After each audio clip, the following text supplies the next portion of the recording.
O segundo livro dos Macabeus, capítulo 9. Por essa mesma ocasião, voltava Antíoco da Pérsia coberto de vergonha, pois, entrando na cidade que se chamava Persépolis, ele havia tentado saquear o templo e ocupar a cidade. Mas o povo se revoltou e pegou em armas para defender-se. Com isso, Antíoco viu-se forçado pelos habitantes dessa região a começar uma retirada humilhante. Achando-se perto de Ecbátana, soube da derrota de Nicanor e do exército de Timóteo. Num arrobo de cólera, resolveu desforrar imediatamente nos judeus o mal que lhe haviam feito os que tinham obrigado a fugir, e deu ordem ao condutor de seu carro de prosseguir sem parar, a fim de conseguir o mais depressa possível sem um intento. Na realidade, a sentença do céu já havia caído sobre ele. Exclamava com presunção: assim que chegar, farei de Jerusalém o sepulcro dos judeus. Mas o Senhor Deus de Israel, que tudo vê, feriu-o com um mal implacável e misterioso. Mal acabara de pronunciar essas palavras, aconteceu que ele foi assaltado por atrozes dores nas entranhas e agudos tormentos no interior. E era muito justo, pois ele mesmo havia rasgado as entranhas aos outros por tormentos. Todavia, em nada desistiu da sua arrogância. Pelo contrário, sempre cheio de soberba, exaltava contra os judeus o fogo de sua cólera e ordenava que se apressasse a caminhada, quando repentinamente caiu da carroça, arrancado pela violência da corrida, e na queda fatal quebrou todos os membros.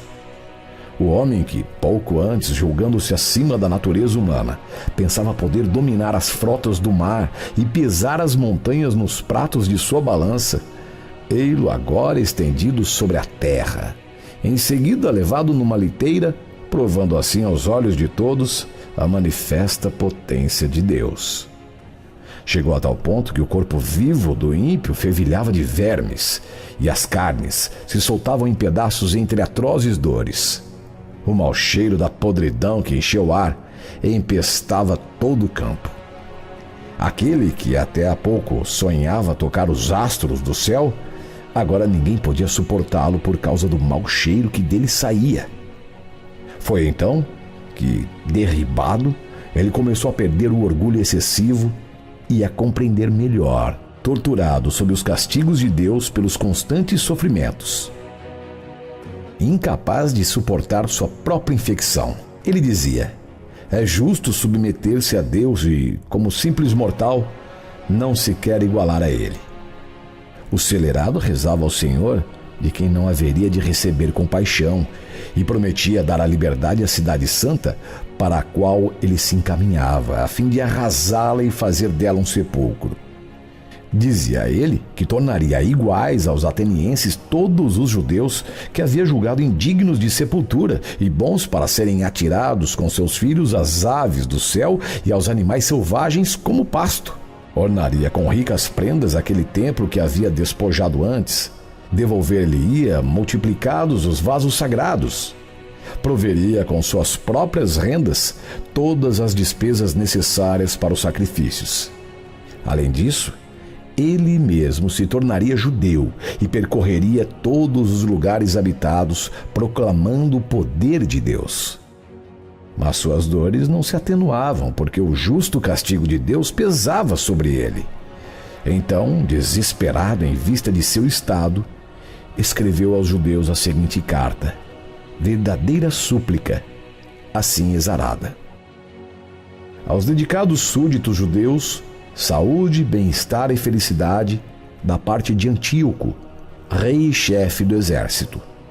Se vós e vossos filhos passais bem, e se vos sucedem as coisas como desejais, agradeço a Deus, em quem ponho minha esperança. Pois quanto a mim, estou prostrado pela doença, mas me lembro com prazer dos vossos sentimentos de respeito e da benevolência para comigo. Ao voltar da Pérsia, surpreendido por um mal cruel, julguei necessário providenciar a segurança de todos. Não que me desespere de meu estado, ao contrário, tenho a firme esperança de escapar dessa doença. Mas me lembro de que meu pai designava seu sucessor cada vez que partia em expedição às províncias superiores. Ele queria que, no caso de uma desgraça ou má notícia, os habitantes do país não se perturbassem, uma vez que soubessem a quem confiar os negócios.